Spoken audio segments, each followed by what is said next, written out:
Remember when Panera Bread was the place to go for lunch? Cozy booths, free Wi-Fi, and that famous mac and cheese bread bowl. Panera Bread used to be packed with college students, office workers, even families just trying to get a healthier alternative to fast food. But today, many Panera locations sit half empty. The buzz is gone. Customers aren't showing up.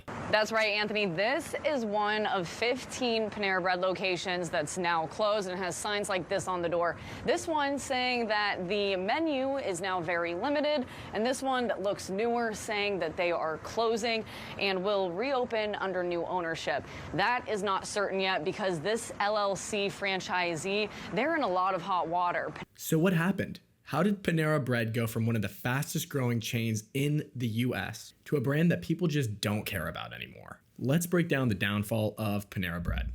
Panera's story actually begins in the 1980s with a small bakery chain called the St. Louis Bread Company. It was bought out by Au Bon Pain, rebranded, and everything turned into what we know as Panera Bread today. The idea was simple but genius. Fast, casual dining. Not greasy fast food, not sit-down restaurant either. Something in between. Fresh bread, soups, salads, sandwiches, food that felt healthier even if it wasn't always. Panera was one of the first places to really lean into free Wi-Fi. That made it a hangout spot for students and remote workers before Starbucks fully took over that role. By the early 2000s, Panera was everywhere. Trendy, convenient, and just upscale enough to make you feel good about eating there. And then by the mid-2000s, Panera was booming. They had thousands of locations. Their menu was instantly recognizable and people genuinely loved it. Those bread bowls, iconic. The you pick two deal, a staple. And for a lot of people, Panera Bread became the staple of healthy fast food. It was the perfect mix of convenience and comfort, food that seemed fresher and more authentic than a burger and fries. And at its peak, Panera looked unstoppable.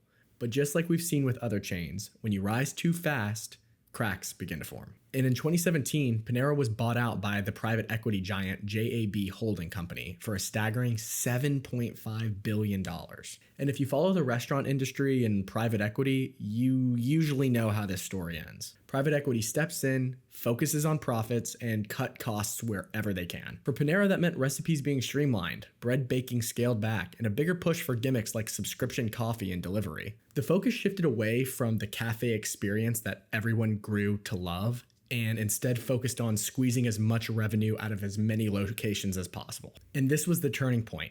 From 2017 onward, Panera wasn't the neighborhood bakery cafe people had fallen in love with. It was just another brand being ruined by investors. And after the buyout, customers started to notice the changes. First, prices. Panera has always been, a little bit more expensive, but people were willing to pay the prices because of the brand and the experience in the cafe. Over time, though, prices kept creeping up, while portion sizes shrank. Customers started to feel like they weren't getting their money's worth. Second, the menu.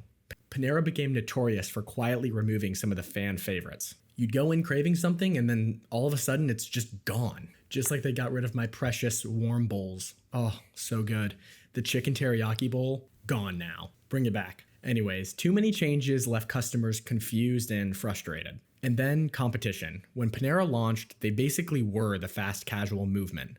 But soon, Chipotle, Sweet Green, Starbucks, and even Chick-fil-A started competing for the same healthier lunch crowd. And then, suddenly, Panera wasn't the cool option anymore. It was just there. And by the late 2010s, the cracks became a full-on collapse. Customers complained constantly about smaller portions, soggy sandwiches, and bland food. So I just ate at Panera for the first time in a while, and I am shocked. And it's like 100% not living up to the hype it used to. I am beyond disappointed in what I had at Panera. Online ordering and delivery, which Panera heavily pushed, didn't help their reputation.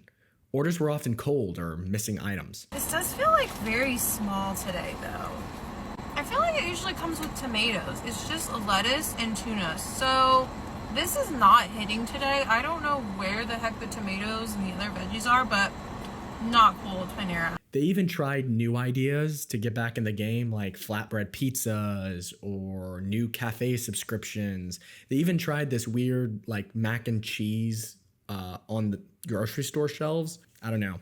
I feel like whenever you start seeing a chain restaurant start having grocery store products, the end is near. The brand that once symbolized simple, fresh, high quality now just felt overpriced, overcomplicated, and underwhelming. Add in store closures and a general decline in customer loyalty, and suddenly Panera wasn't a cultural staple anymore. It was just another option in a sea of better, cheaper choices. And if things weren't bad enough, Panera has also been hit by some pretty serious controversies. First, there was the infamous charged lemonade. Panera marketed it as an energy drink alternative, but in reality, it had more caffeine than a Red Bull and a Monster combined. Multiple lawsuits were filed after customers allegedly suffered heart issues and tragically even deaths linked to the drink. Panera even added warning labels and quietly began phasing it out. But the damage to their image was already done. And then there's the dirty mac and cheese controversy. A viral TikTok showed an employee dunking a frozen bag of Panera's famous mac and cheese into boiling water before serving it. Customers who thought they were getting fresh food were furious. The video exposed the gap between Panera's carefully crafted, clean food image and the reality behind the counter. And that might just be the biggest betrayal of them all, is just this collapse in quality. Panera built its reputation on fresh baked bread and scratch-made recipes, but in recent years, more and more of the food has shifted to frozen items reheated in the store. Like that famous mac and cheese. Thought it was made from scratch? It's just being dunked in boiling hot water. Soups arrive pre-made, heated in bags too. Even the bread, the one thing that Panera is known for, has suffered. Reports from former employees describe underproofed, half-baked loaves being rushed out just to meet quotas. And to cut cost, Panera has laid off many of its overnight bakers, the very people who gave the chain its identity as a true bakery cafe. What once felt as artisanal and wholesome now feels mass-produced and soulless. And for longtime customers, this was the breaking point. Panera stopped being Panera. Both of these stories reinforce what many customers had already started to feel. Panera wasn't the wholesome, trustworthy brand it once was. It was cutting corners, hiding behind marketing, and losing people's trust. Today, Panera is still around, but the magic is just gone. The dining rooms are emptier, the food is uninspiring, and customers are just walking away. The company has tried subscription models, tech upgrades, and menu revamps, but the brand identity has been watered down so much that people don't really know what Panera Bread even is anymore. Is it healthy? Is it indulgent? Is it a quick lunch? Is it coffee? Panera tried to be everything, and as a result, ended up being nothing. Panera Bread's downfall wasn't sudden. It was a slow fade, from trending and exciting to overpriced and forgettable. And I think a lot of this has to do with private equity. Private equity notoriously goes into restaurants, strips it of its personality and identity, and leaves it as a shell.